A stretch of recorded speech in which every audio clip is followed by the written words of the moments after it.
Hi. Hope you can all hear me okay. I'm glad you're all here.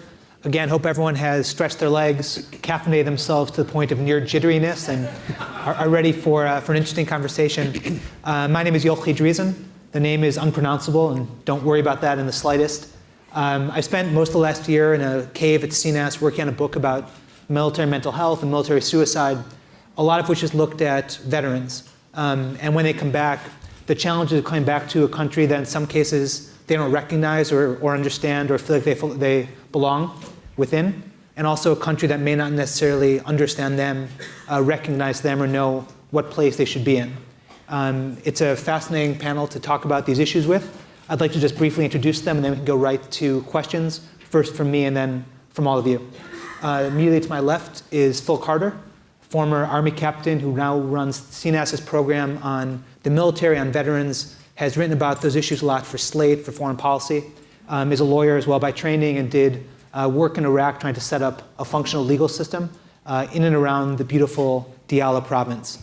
To Phil's left is Dawn Halfaker. Dawn also served in the Army. She was there roughly the same time as Phil, lost an arm to an RPG, has dedicated her life since to the Wounded Warriors Project. She's the president of the organization. For those of you unfamiliar with it, it tries to help veterans readjust, both in terms of job training when they come back, but also longer term, since many of the challenges don't manifest till years, or in some cases decades, after they return. To Dawn's left is Todd Bowers. Todd is the token Marine on the panel. The fact that the CEO of CNAS is a Marine has nothing to do with it. Todd fought in Fallujah and was wounded when a bullet hit the scope of his rifle.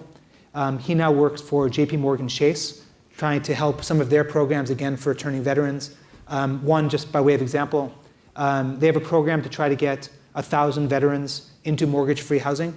And if that housing needs to have changes made to it to accommodate wheelchairs, to accommodate other needs stemming from physical wounds, they do those for free as well. Todd does that to try to help. Dawn does her work to try to help. Phil does his work on the policy level to try to help. I can think of no three people better to discuss these issues with. I'd like to start for a question for all three of my panelists. We're at this sort of interesting moment where veterans are venerated publicly in a way that I think would have been unimaginable during Vietnam. When we're at the airport, veterans board first. It's announced publicly and people applaud. At baseball games, there's always a moment for them to stand up and be applauded. So there's this public veneration. At the same time, you have a very literal divide between the 1% or fraction of the 1% who serve, the vastly larger number who don't, who may never know someone who does. And other than those moments of seeing them in the airport, applauding at a baseball game, may have no interaction whatsoever with people who serve. And I wonder if I could just start with Phil and then go to everyone on the panel. What does that divide mean when you're returning to a country where, again, you're a veteran, you've served, the people you're interacting with won't understand necessarily what you've gone through and won't have any sense necessarily of what you've seen and done? I think it's a hard thing to come home and the first thing you hear is thank you for your service. It's jarring in a way. I think we all hear it and we're grateful for it, and certainly more grateful than our fathers and grandfathers who maybe have come home during Vietnam and heard something different. But I think what's interesting is a sort of broader question of what does society owe its veterans and military personnel? And we're debating right now the age of fiscal austerity and this idea that military compensation and benefits may bankrupt the Pentagon or bankrupt the nation.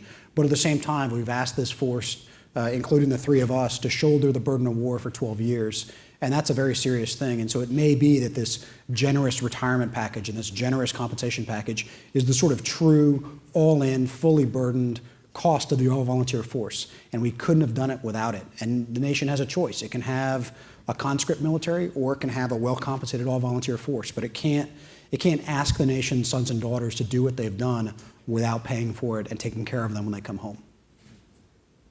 Yeah, I think Phil brings up some good points, and from the perspective of Wounded Warrior Project, our mission and why we founded the organization was really focused on the idea of making this generation the most well-adjusted generation in our nation's history. And for us, it goes back to the definition of what does well-adjusted mean. Does that mean that we take a group of warriors to a baseball game and they're well adjusted. No, it's for us, it's holistic, it's long term.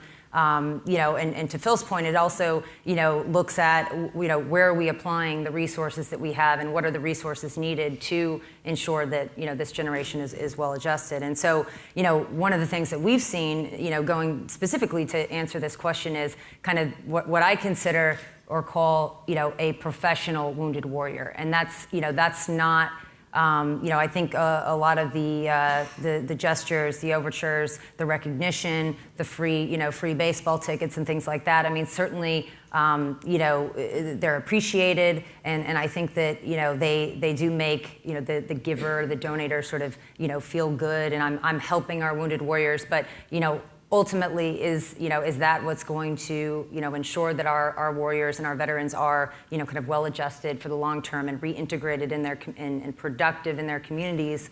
I would say that falls short. But certainly, I'm not going to turn away free baseball tickets. But yeah, we just I just want to when you think about it, it's just do we really want to create a professional wounded warrior where a warrior just kind of goes from event to event and handout to handout and never really has to deal with, kind of their own readjustment and figure out, how are they going to become a productive member in society? For me, it was kind of, I've done 4 deployments. I was going to do a 5th, but my mom was going to break my ankles. So I figured I would get used to adjustment after number 4. I'd say the hardest part was after the welcome home was there and the door closed and you're in your apartment by yourself and you're going, what's my next step? What about housing, employment, and education? And those were kind of the key factors that at JP Morgan Chase we looked at and we said, okay, what is it that we can do to fully support veterans when they're making that transition? Started out by doing internal programs and educating folks internally on that civil-military divide. How do you train hiring managers to be ready to assist them? How do you prepare veterans for home ownership? How do you prepare them for effective employment? How do you sort of build that up? That's where the follow-through comes through. I love a parade as much as the next person, but it really comes down to how you help them when that door is shut and they're getting settled into civilian life. The free bourbons are fantastic.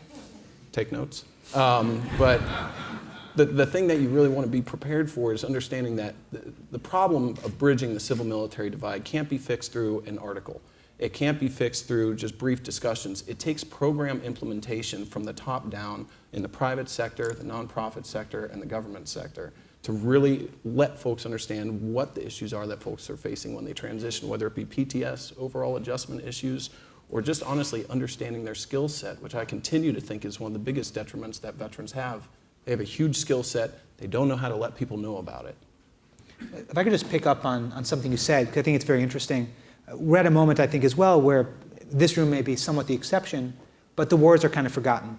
When there's news from Afghanistan, even when there are casualties, it's a short box somewhere, maybe a headline flashes, and that's kind of it. What happens when you have this divide that already exists when the wars recede further and further into memory?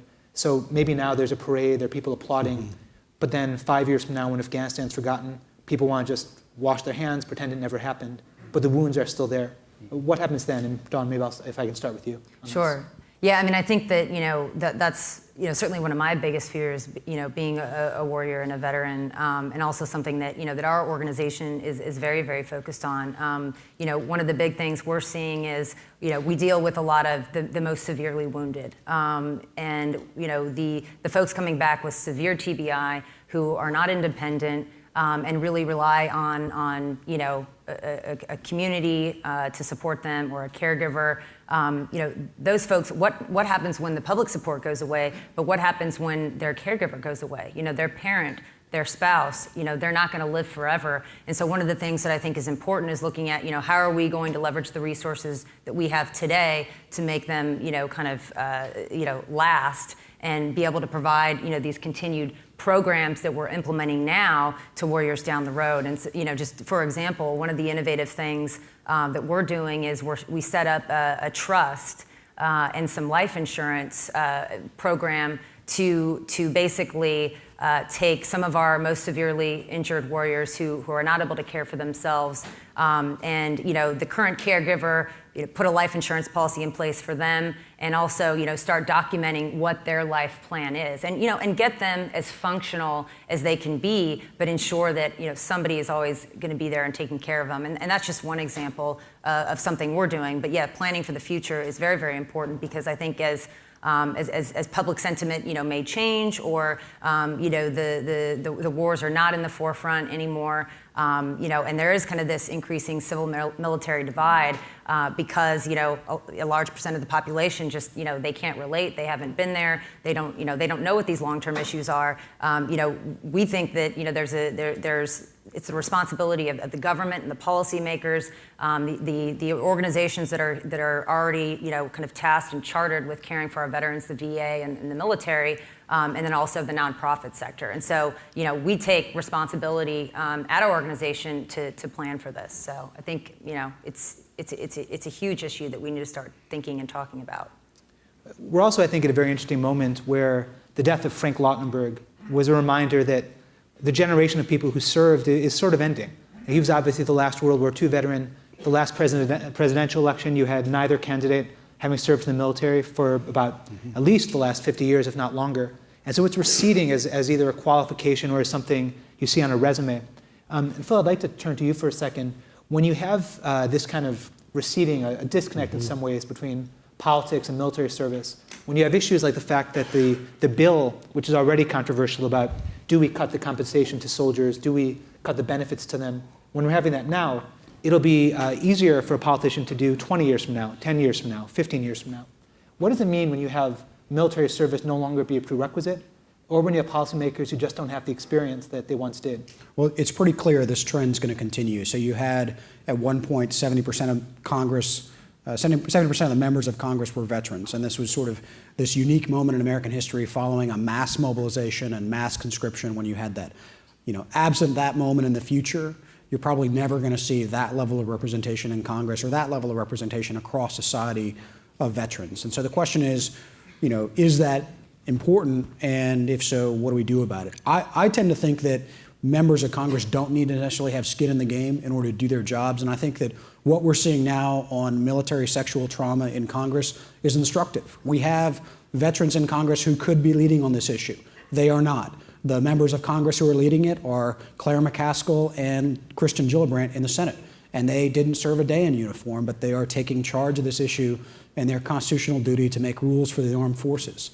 I don't think that we should build a democracy or a system that requires people to have served in the military any more than I think you should have to have been a teacher to make education policy. We have to have a society that works, even if our leadership is not actually going to have skin in the game anymore. That's an interesting one. I would just like to follow up on briefly. Do you think that 5 years ago, 10 years ago, you might have had more pushback from the military to the idea of senators who have not served trying to change basic parts of the way the military in some ways does its job?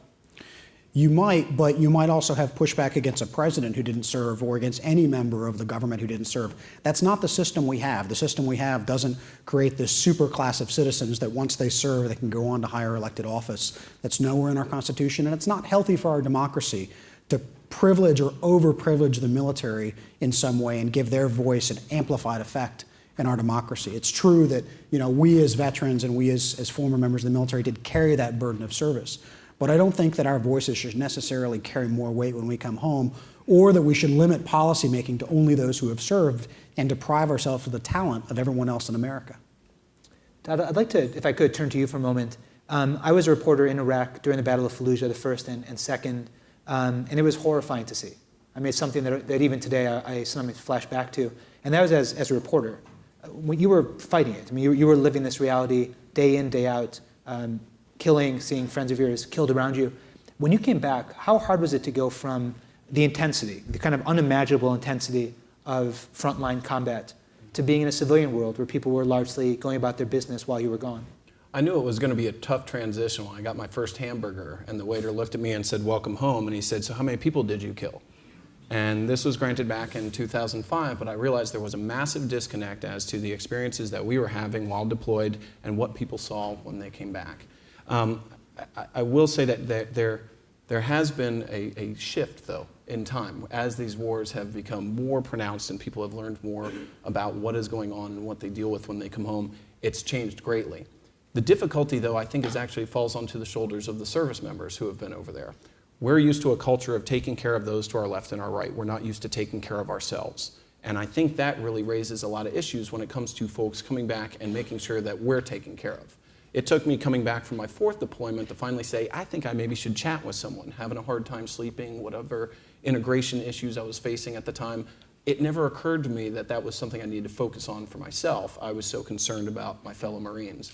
A fellow Marine of mine actually was having a very tough time, and I put all of my effort into giving him a hand, not noticing that it was having an impact on myself as well. And that impacts your work, it impacts just about everything. And I think as folks have made that shift, that waiter who asked me how many people I've killed, he would never ask that in this day and age because folks are more aware of it, and you're seeing that sort of from the employment perspective as well. A lot of folks have read articles and they think that everybody has post-traumatic stress, that when you come back from war and you see these horrific things, you're suffering from PTS. That isn't necessarily the case. You're not suffering from PTS. You're dealing with PTS, and you're very effective at being able to reintegrate into your job. As employers start to understand that, they start to see veterans more as assets. They start to see them as someone that can come in, that these wounds, these injuries that they've dealt with are merely defining their character as to who they are as an individual and can make them much stronger within the business field.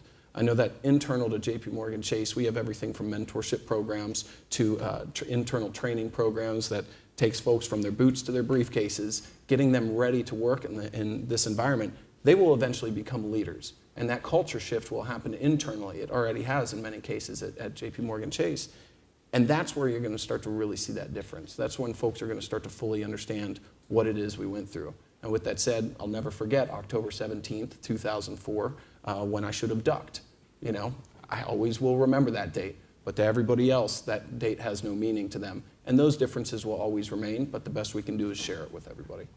I think it's sort of parenthetically an amazing reflection of this kind of divide that Todd could so casually say, oh, well, as I was heading off to my 4th deployment, it's something that I think for most of us is kind of unimaginable. Don, if I could turn that same question to you for a moment. In your experience, employers, when you get right down to it, beyond what they may say, do they have a reluctance to hire a veteran because of what Todd indicated? Do they see them as damaged, as potential loose cannons? Do you see a reluctance?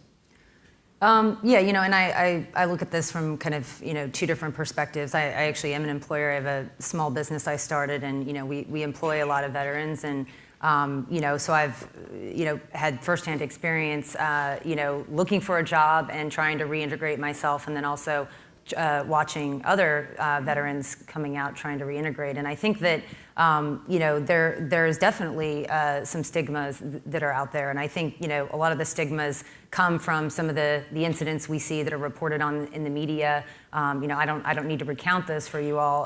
Things that really just don't look good and don't, I think, present soldiers and warfighters in the best light. And then coming back, they see me or Todd or Phil, and we're applying for a job, and they're wondering, are these those guys? Are they gonna go crazy? Or one day, just there's an uncertainty. And so I think that having employers who are serious about trying to hire veterans, they recognize that these stigmas do exist, and they take measures in their own organizations, like Todd was just saying, to put together mentorship programs to really bring veterans into the organization and make them feel a part of it, to kind of both help the veteran, I think, deal with a transition or an adjustment if it's their first job, but also to help the organization kind of accept these veterans, get to know them a little bit, and there's not, to sort of eliminate the divide or the gap that may be on, within the business sector. So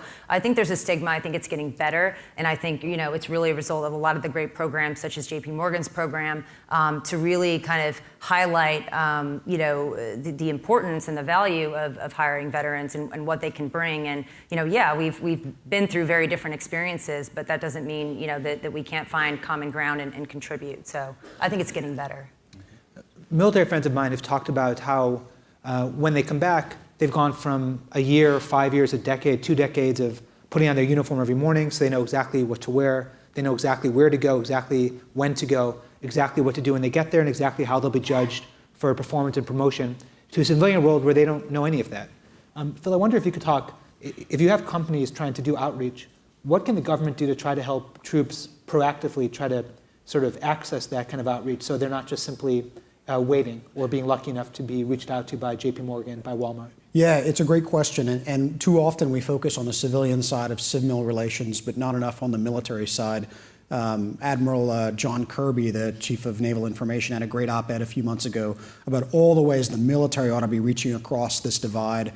And I worry that that's going to fall on deaf ears, that as the wars end, the military is going to recede onto its large bases that are far from major metropolitan areas and focus increasingly on itself. And that's sort of the opposite of what needs to happen. There needs to be a great deal more work done within the force to help remain integrated with the rest of society and to not be apart from the society that it serves. I think on an individual basis, some of the services have incredibly innovative programs right now. We were just meeting with the Army and their Soldier for Life folks earlier this week, where they're building a program that helps people begin their transition planning almost at day one and start thinking about how they're going to build the skills on active duty that they're going to need in the civilian sector. I think the challenge for the military is they've always had a tension between retention on the one hand and transition on the other. And they're going to have to reconcile that, because you can't simultaneously help folks get out and certainly help your best folks get out and try to retain your best people. This can be a real challenge as the military draws down and they have to select who within this force of 1.4 million active duty personnel are they going to retain, and then how do they help the others transition back to civilian life. I think that's a very interesting point. I wonder, Don, if perhaps you could talk about that too. Bases have become gigantic. I mean, they're so big that you might never see them. There are 50,000 people stuck in beautiful Fort Hood.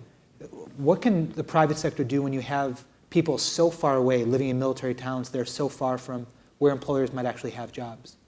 Well, I think Phil really hit the nail on the head. I mean, the military needs to engage, and they don't. I mean, even as an employer and retired military Army captain, if I wanted to go have a hiring fair at Fort Hood, for example, the military just they really aren't open. I think that finally the chamber has made some really good progress in this area with hiring heroes. They've been able to really break through, I think, and credit to them in partnering with the military to provide these opportunities in and around where our service members are located, and that is important, and proximity is important. However, the other piece to this is going back to Phil's point of how do you help folks transition while also retaining your best. And I'll tell you just very quickly an anecdote. As an employer, I mentioned in my business I look to hire military.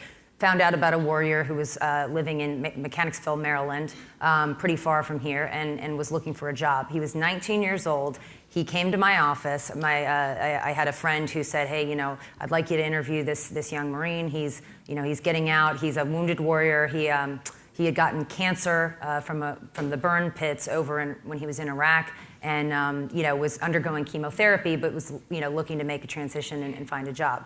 So I met with the young man, and he brought a copy of his resume. On his resume was his name, his military rank, the fact that he had a 10% preference, and his military decorations. That was all. And I said, young man, it's great to meet you. Thank you so much for coming. Why don't you talk to me a little bit about, what you might be interested in, or what you want to do. And he said, "Ma'am, I'm a Marine. I'll do whatever you tell me to do." I mean, that's, I wanted to hire him immediately, say, okay, well, I've got work for you to do. But I mean, that's, and we sit up here and, obviously Todd and myself, we didn't struggle in the way that a lot of these folks have struggled and are struggling. And, I mean, that's the Marine that I want to help. That's who I want to really focus on, when we're designing our, economic empowerment initiatives and our employment program at Wounded Warrior Project. That's who we're focused on. And I mean, I think that, when you see that, it really, you really have to ask, who in the service did this guy any kind of favor? He was just completely lost, completely unprepared, and it's just, how is he going to find the answers? Thank you. I would like to try to now turn it to you, try to squeeze as many questions in as humanly possible before we all get yanked off the stage. We have microphones. When you raise your hand and you're called on, please say where you're from, say your name, and then try to get to your question. If we could keep it as short as possible, as everyone said with a question mark, we can squeeze in as many as we can. And with that, let's get started. Sir, we're in the striped shirt.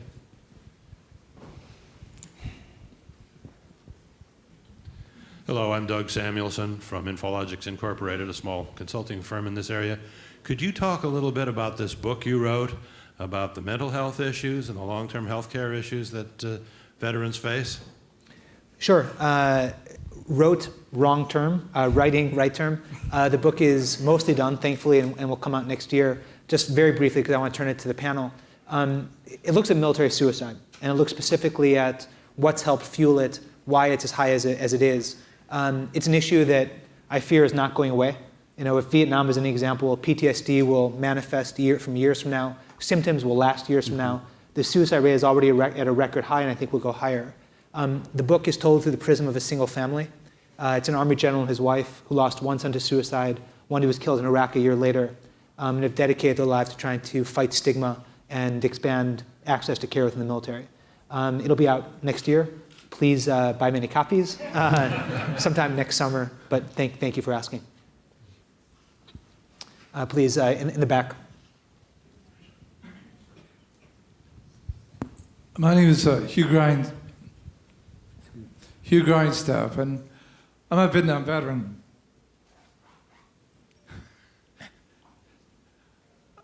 Thank you for your service. And the issues that are now confronting the veterans at the VA hospitals.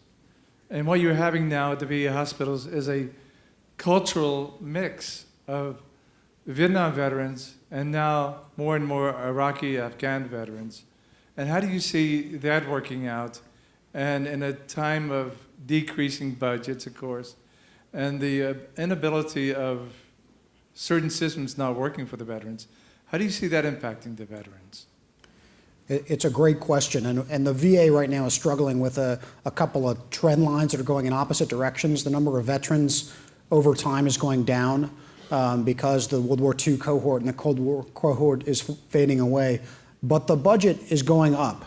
And the reason is this bifurcated population demand, that we have your generation of Vietnam veterans that's getting older and placing a lot more demand on the system. The majority of the claims backlog right now is, in fact, older veterans from the Vietnam generation that are seeking claims for things like Agent Orange that are finally able to be claimed as a result of service-connected presumptions.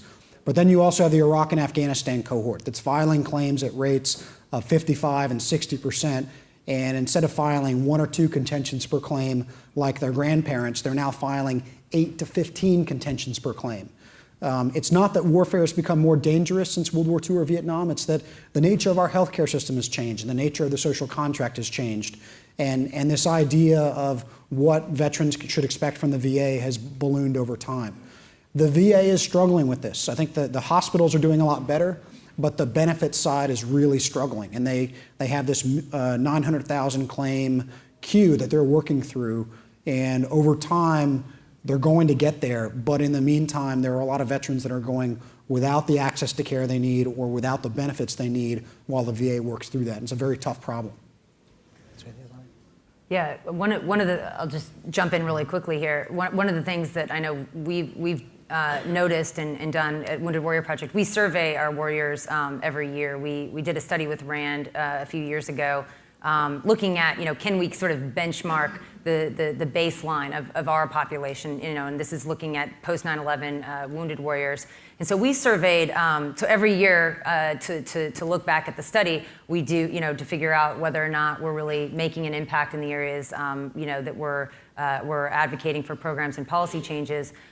We surveyed the warriors. We surveyed 13,000, and of those, only 20% were even using the VA or felt that that they could get the care that they needed from the VA. 20% of a survey population of 13,000. And I think that, to Phil's point, they're kind of fighting the last war. I mean, if you go up the street to the DC VA clinic there where I get care, they're just now building a women's clinic. and how long have women been serving in the military? And so I think that, they're trying to catch up, and so they're having to spend a lot of money to get there, but really they're just now sort of coming into their own with being able, being equipped to serve this population. But I would say, on the mental health side, they're not even close, and that's really, I think, an area that that we're focused on as an organization, and hopefully an area that policymakers are also focused on, because there's huge gaps with that. So. Well, first of all, sir, thank you for your service, because your generation laid the groundwork so that we are in much better shape than we would be right now because of the hard advocacy and tireless efforts that you all focused on to make sure that future generations would be taken care of. With that said, one of the things that I was always very focused on, a little bit of a story, but a next door neighbor of mine growing up was a Vietnam veteran, a gentleman by the name of Mike Porter. He was a real important guy going through the system, and I saw some of the frustrations that he felt with dealing with the VA and getting his treatment and care. I was very young, ignorant, stupid, typical 16-year-old. But I used to listen to his stories and kind of understand what his frustrations were. That prepared me for the point I am at now, where I get all of my health care at the VA. While JP Morgan Chase has an outstanding health care program, I still go to the VA, mainly because I can spend time with veterans from previous generations to learn. The knowledge that you have, not just about the conflict, but the readjustment that you've gone through and some of the difficulties that you faced, are ones that really helped me personally, quite frankly, to become more adjusted. And that's been something that I really, really enjoy. And while the VA does have a tremendous backlog and some certain issues, and sometimes we wait a little bit longer for appointments, I really enjoy sharing the bench with veterans from previous conflicts to hear about what I've got to look forward to. So thank you, sir.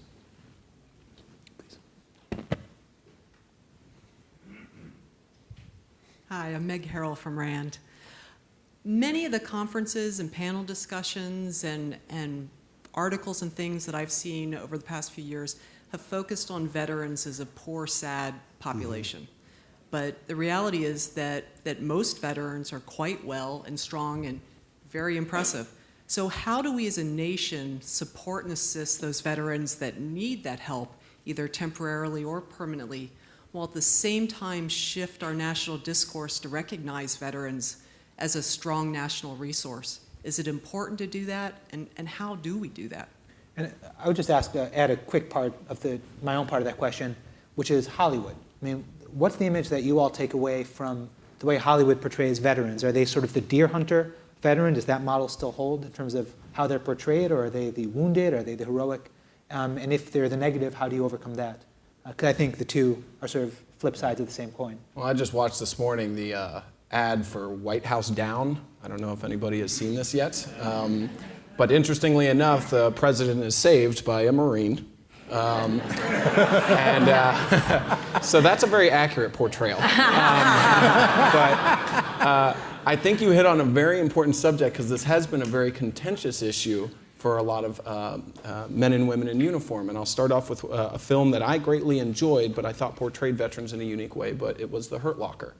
And The Hurt Locker was an incredible film, great action, but the parts where the staff sergeant was picking up 4 IEDs in one haul and things along those lines, while that made for great ticket sales, that didn't really focus on the level of camaraderie and teamwork and the leadership that's instilled while you're in the military.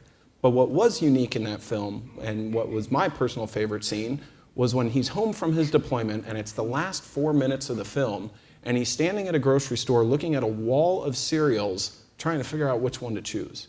And it sort of goes back to identifying what you're going to wear each day. That's the overwhelming moment, and then in the closing scenes of the film, it shows him redeploying. And that really sunk home for me. And I think the way we want to portray veterans is, as Dr. Harrell said, you've got two components. You want the empowerment piece, showing veterans that you can make this transition effectively. But at the same time, you need to have the tools there to help them facilitate this. And from the private perspective, the strongest way to do that is around collaboration, in my opinion. You can't have 9 million different things going on at the same time, because then you're staring at a wall of cereal, just like the character was in that film. And that's why things like at JP Morgan Chase, we led up this thing called the 100,000 Jobs Mission. It's a coalition of companies that have come together to share best practices and to be that one point of entry for veterans that are looking for employment. So while they're relying on different levels of support from different nonprofits, such as the Wounded Warrior Project, and the tools that they're preparing them for employment, they're not staring at that wall. They've got a single point to be able to find a job. And that's where I think we kind of run into these things. It takes collaborative efforts. It can't be, here you are, a veteran who is home, we're going to give you, this free bunny and hopefully that'll help you get a job. There needs to be that continuity of services to be able to provide a benefit to them. Please, ma'am, in the white.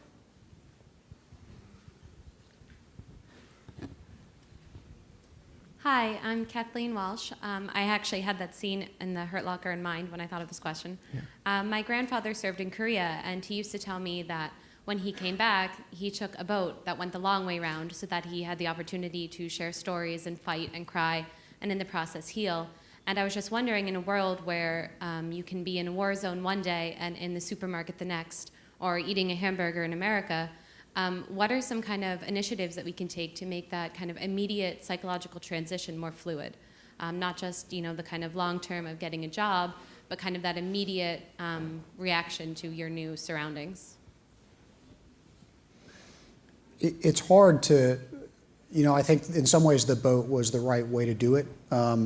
It's an incredibly jarring experience to be patrolling the streets of Bakuba one moment, in my case, and then about 96 hours to be sort of back on the streets in the United States. I don't know that there is a way to sort of smoothen that or make it go perfectly. I think what you look for are, on the front end, is sort of the left of the boom in military parlance. What are the ways to build strength, resilience, positive psychology? There's a great deal of effort to do that within particularly the Army and Marine Corps. And I know there are questions about the efficacy of those programs, but I'm a believer in them. And I think, to the right, it's about the community networks that you can build around veterans when they come home. It's about the community embrace.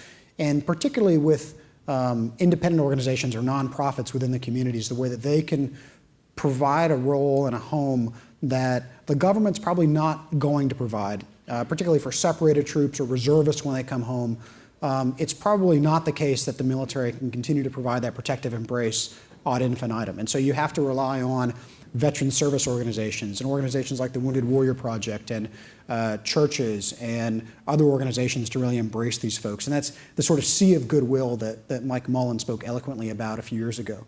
And I think it's empowering that community and stitching together that fabric in a way that it's seamless across America and can embrace folks when they come home, that will really provide the embrace folks need. But I don't think it's something that can be done like a light switch or done too easily. I think it's a struggle, and I think that it's one that the whole community has to be a part of.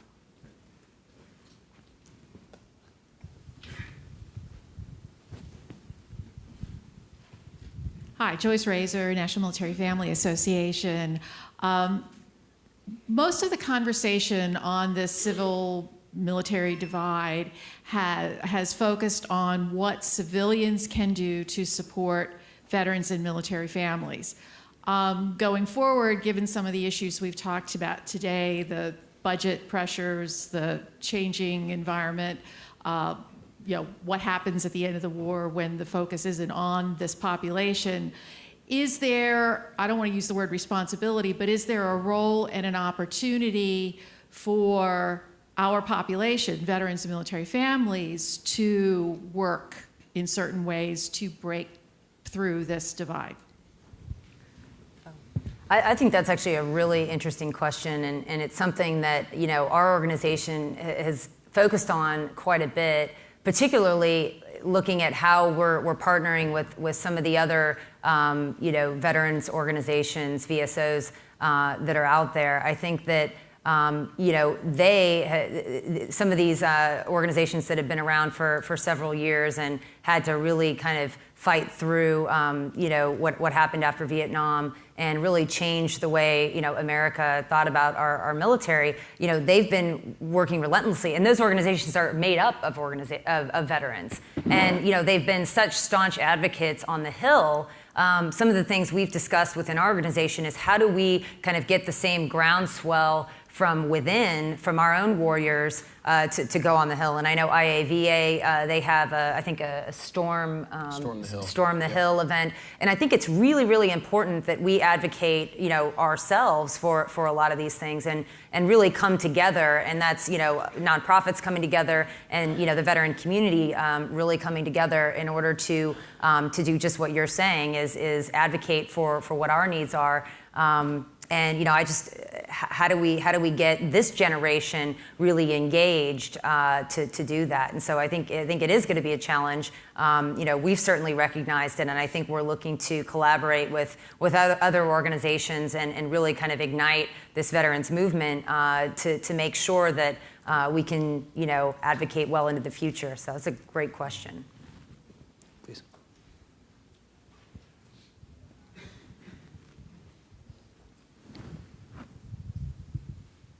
Hi, Jessica Mueller from the International Stability Operations Association. Many of our member companies employ veterans, or they are some of the top employers of veterans, or they're veterans-owned businesses, so I know that they have strong regimes for hiring veterans, and I know that some of the larger corporations do as well, and I absolutely commend that. My question to you, I have many, many family members who have served, and some, their spouses also served with them, others, they did not. My question to you is, what sorts of programs are out there to help spouses that are non-military for when their spouses do come back, and to help them acclimate, especially when you're looking at a holistic approach for when they come back from deployment? I think that's a great question. If I could just add a small piece to it. One way that a lot of military friends of mine have described it is you leave and you're sort of gears that line up. You come back and it's the same gears, the same family, but it no longer lines up the same way. And how difficult that is when you want it to be perfect and it's not. I think it's a great question. I wonder, for any of the three of you, either how you went through it yourselves or how you wish you had, perhaps. I'll just touch that, sort of tying on to the previous question as well. One of the key components is that I enlisted, but my family got drafted. Now, granted, I don't have a wife. Marine Corps didn't issue me one, but hopefully, my girlfriend now, hopefully things are going well there. But I have to say, when it comes to the, sorry, Phil, I knew that gets you. One of the key components, though, I think, around when it comes to employment for spouses is understanding that their sacrifices and their difficulties have been just as bad, if not worse, than those who have served overseas. And that's something that is hands down clear. When I was wounded and picked up the phone and I called my mom and said, "Hey, Mom, what's going on?" "Yep, got shot in the face, doing all right, going back to Fallujah, take care," and I hung up the phone. I had no idea the impact that had on her. Your poor mother. That's why she was going to break my ankles on the 5th. But with that said, one of the things at JP Morgan Chase, as I mentioned, the 100,000 jobs mission that we've been really focused on, we've hired over 65,000 veterans since the inception of this program, which is just under 2 years ago. We are now looking at this and saying, we've tapped into this talent pool, quadruple that, and that's tapping into the military families and the resources that they bring to the table. We've got, throughout the U.S., we've got Chase Home Ownership Centers. We call them MCHOCs, Military Chase Home Ownership Centers, that focus on helping veterans around military bases with home ownership and staying employed. A lot of the staff there, in fact, I venture to say a majority of the staff there are military spouses, because they are the ones who understand the finances of those deployed, the complexities of those when they return. And so there's a massive talent pool out there that I don't think we've quite gotten wrapped around yet. We always say we want to focus on hiring veterans, but it's really the military families that bring a wealth of knowledge and a wealth of experience, to not just the private sector, but the government sector as well. And I think the more we leverage them, the better case we're going to be. And this is an enormous change. I mean, in the last conflicts, we did not have a military that was this old and this married. And in this force, we had, the 2.5 million members of the military who served in Iraq and Afghanistan, 53% were married when they deployed. And of those, the majority had children. And that's a massive change from the Vietnam cohort, the World War II cohort, and others. And we don't know enough about the effects of war on those family members, let alone the children who have grown up with these deployments. I mean, you speak of your 4 deployments, and my best friend from high school is in Afghanistan right now. His 2 daughters have grown up during the formative years of their life missing their father, and we don't know what that's going to do to them in the future.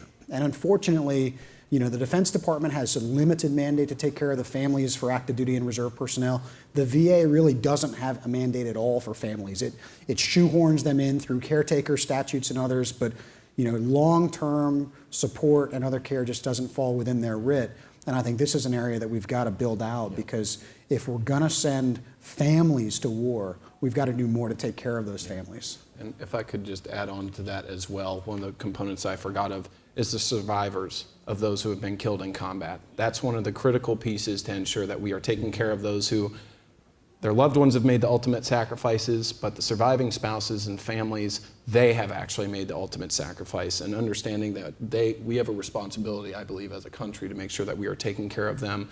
And then with the changes in technology, the amount of folks that are surviving from grievous wounds, the caregivers as well. How do we ensure that they are empowered to be employed to continue to live a fruitful life after dealing with very traumatic events throughout this?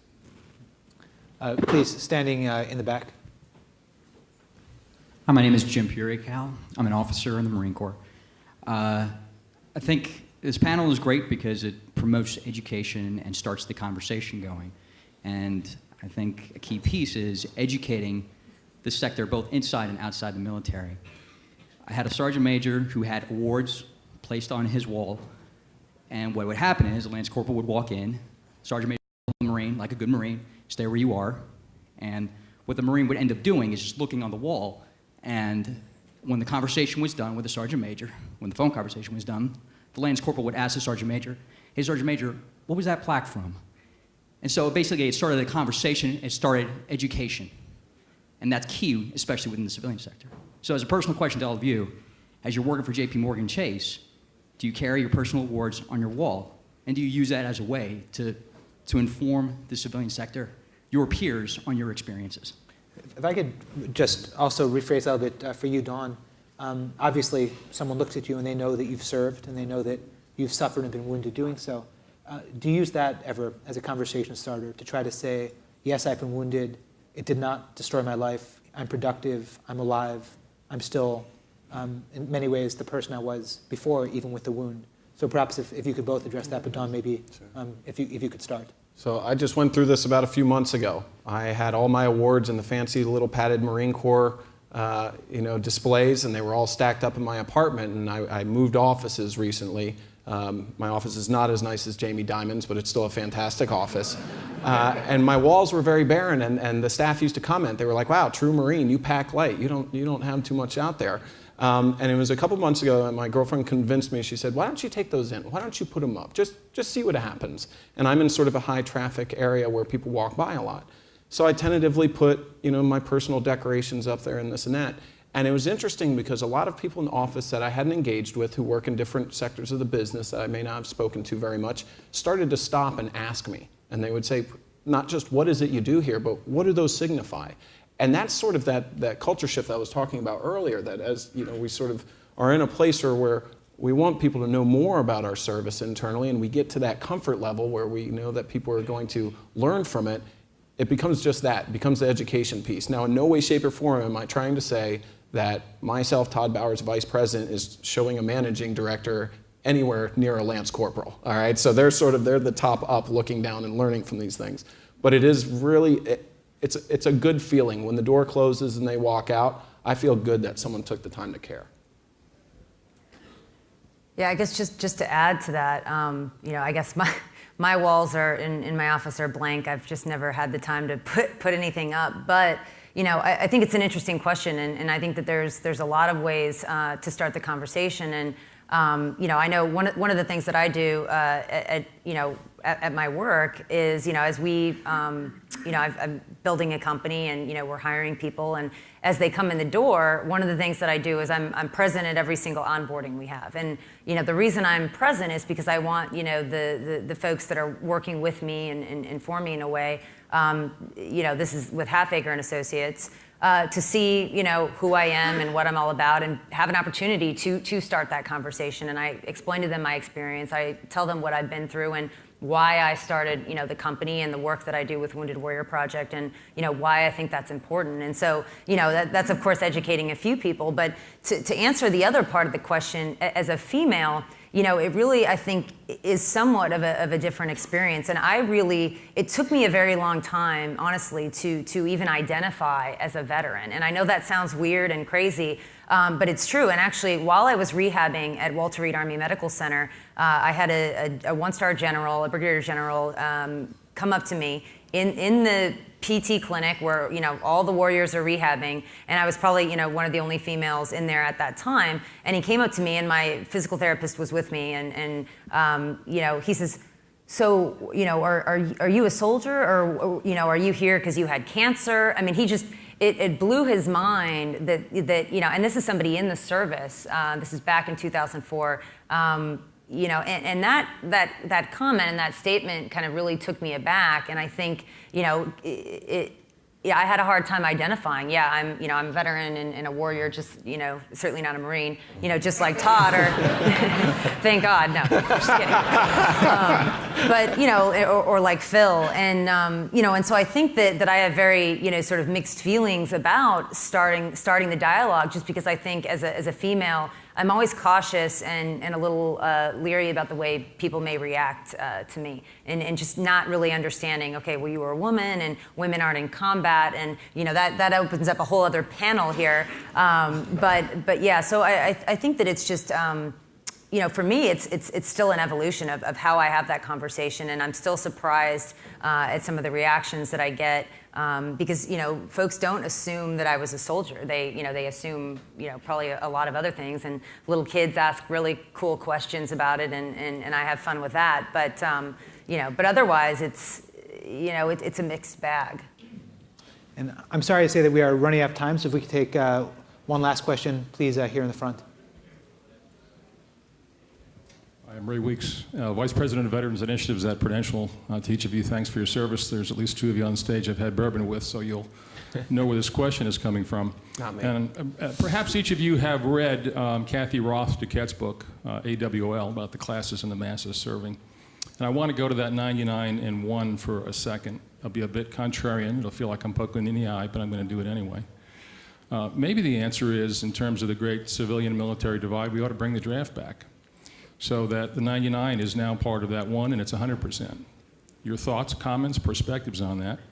And that in the context of the Honorable Mr. Ashton Carter this morning, who said, we in the military have to do a better job, the DOD, right? We need to look at our retention and our compensation. And that sounded very much like an employer to me, and he is a big employer, but I wonder if I could ask you for a little bit of a perspective on, if we can't do what Meg suggests, that we have success stories, and each of us in our own ways as employers tell those stories, maybe we ought to bring a draft back so that everybody has an appreciation for the service and the value that veterans can bring to the workforce. I guess I'll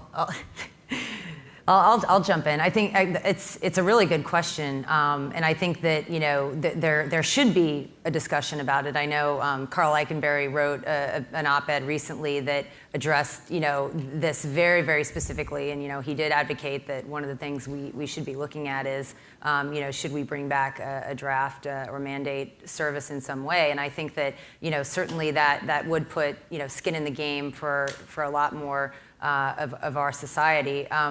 Certainly I don't have the answer to that, but I think that it's something that should be discussed, and that possibly I don't think it'll ever happen. I don't know, but I think that it's certainly an interesting discussion, and it's a good question. I had the fortunate employment experience of working on Capitol Hill for an outstanding member of Congress from 2000 to 2003. He was a Vietnam veteran. He had been captain of a brown-water Navy boat. And he took me down to the House floor when they were having deliberations in 2000 around the invasion of Iraq. At the time, I was in the Marine Reserves.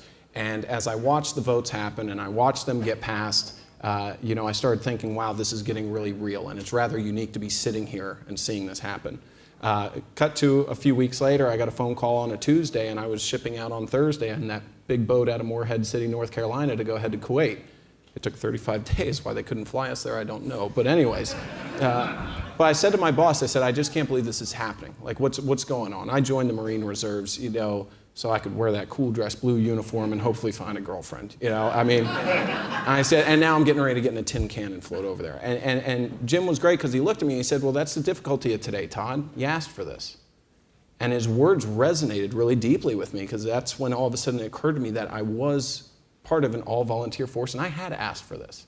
I had joined the Marine Corps for this very purpose, to be able to deploy to be able to answer my nation's call. Jim, the representative that I worked for, he understood the sacrifices I was getting ready to make. But to tie back our previous question, a lot of folks who are making many of these decisions, while they understand the ramifications, it doesn't hit home as deep to them. And so, based on the question of the draft, I agree with Dawn. It's a discussion to be had. It's something that we should start to possibly look into. I don't know that would ever be a reality. We have selective service now that people are required to register within certain age ranges, but it's not quite the same. It doesn't sit the same way. So it's been a heavy burden that I think a lot of folks have weighed on their shoulders. And the way we treat our veterans now is how we're going to foresee our military in the future. These new recruits are going to look at folks like us who have been all volunteer and really want to understand what our experience and our service has been as to whether they're going to sign their name on that dotted line in the future. Well, and I think also, Todd brings up some great points. I mean, one of the things that Eikenberry said was, he also brought up the point that a lot of the folks going into the military are brats. They're children who have grown up in the military. So you're even narrowing the population even further. That's sort of bearing the burden of our security. And so I think that it really is something to be discussed. Whether or not it could ever happen, I don't know. But when you really look at the military's recruiting pool and the breadth of that apparatus, it does bring up interesting questions of how can we keep that going? And then, given some of the issues we're having with military sexual trauma and a lot of those other things in the spotlight, I mean, if those are the issues that are hitting the press and that we're reading and seeing, that has an even further impact on our recruiting ability. So, that if that pool is getting narrower and narrower, we do run a risk. And I really would encourage all of you to read that article because it was fascinating and it brought up this very issue and talked about some of the consequences and the impacts on national security. So, yeah, I don't know that for political reasons we're going to see it come, but I think that it is a discussion worth having, and I worry that the all-volunteer force is an experiment in some ways. It's been this for the last 40 years. But what I worry about most is the broader civ-mil implications of this all-volunteer military, that we've made it in many ways easier to go to war with this professional force that's insulated from the rest of society. We don't even use the full all-volunteer force when we go to war now. We use a very small piece of the active component, and increasingly, as Dave Barno talked about earlier, the special operations component of that, or maybe even not just that, but just the autonomous 3D printed drone component of that. We've made it so easy to go to war that I feel we've cheapened that decision, and we now take it more lightly than we should. And so that's my big worry. I don't know that conscription is the right answer to that problem, but I think it would surely force us to be much more deliberate with the use of force if all of our sons and daughters and brothers and sisters were affected by that decision directly. I want to thank all of you for these great questions. Obviously, these challenges are not going away as the wars wind down. I think we're all very lucky to have people like Phil, like Dawn, like Todd, thinking these through and trying to help in the ways they can to help solve them. So my thanks to the panel.